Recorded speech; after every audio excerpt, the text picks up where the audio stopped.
Scott Pilgrim vs. the World, the Complete Edition, is a 2D arcade-style beat-em-up that pins the player against a league of 7 evil exes in order to have the privilege of dating the lovely Ramona Flowers. This game originally released digitally in 2010 for the PlayStation 3 and Xbox 360, but in 2014 got delisted from both storefronts due to licensing issues.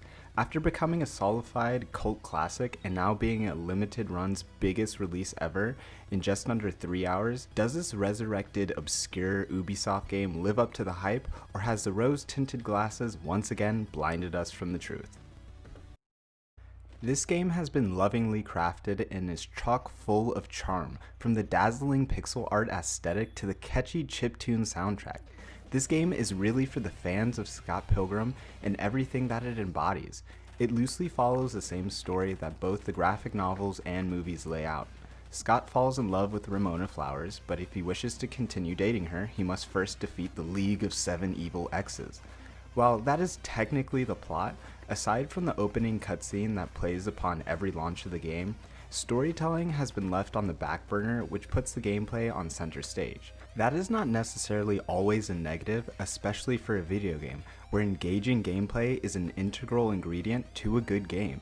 But this can be gatekeeping for those who are less familiar with the franchise, and it does very little to expand on the story if you are. With that being said, this is not an inviting game in terms of story if you are new to the Scott Pilgrim universe. You're better off reading the graphic novels or watching the movie. And if you're a longtime fan, this game won't have any surprises up its sleeves either. That then brings me to the gameplay. First and foremost, the gameplay is fun.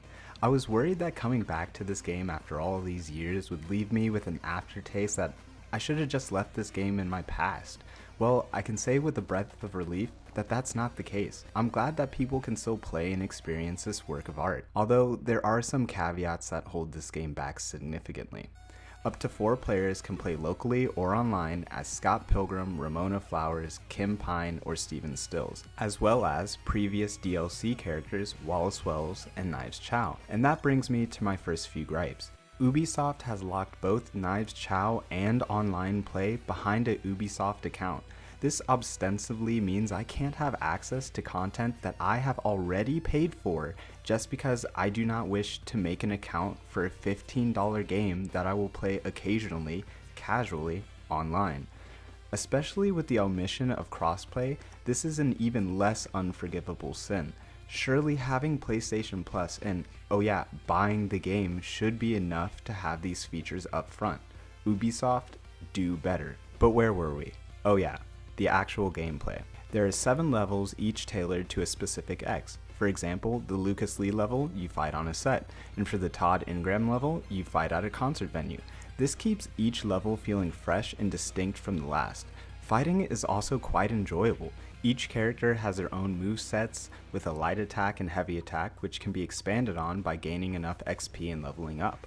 There are weapons you can pick up from baseball bats, shovels, and even other enemies. It really does feel like an arcade brawler. In addition to leveling up, there are also slight RPG elements with the different shops throughout the game. You collect coins that can be spent on items that replenish health, stat boost, and gut points, which can be used to revive yourself or others, or be used for special moves. Though sometimes the movement feels a bit clunky and disjointed, and oftentimes the difficulty scaling seems completely out of whack. Many times the hardest part of a level isn't defeating the boss at the end, but rather the waves of enemies you fight getting to the boss.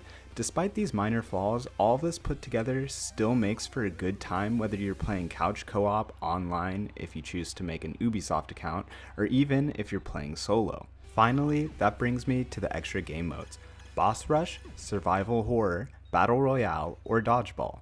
In all honesty, I don't think these add much to the game in terms of repeatability. The story mode is the real meat and potatoes of this game, and is what I think most people will be spending their time with the most. But more content is always appreciated. Lastly, I played this game on PlayStation 5, and while it runs great at 1080p 60 FPS, I really wish at the very least they would have uncapped the frame rate for the Xbox Series and PlayStation 5, because this game could easily run at a buttery smooth 120 FPS. Though I understand this game was made for Xbox One, PS4, and Switch, it would have been a nice addition for owners of the newer consoles with what I'd imagine little work from developers. As someone who owns and has read the graphic novels many times over, as someone who owns the movie on DVD, as someone who has bought the game digitally in order to play on release and bought it a second time from limited run games, Scott Pilgrim vs. the World Complete Edition has, for me, stood the test of time. It could just be the absence making my heart grow fonder, but I think this is genuinely a good game.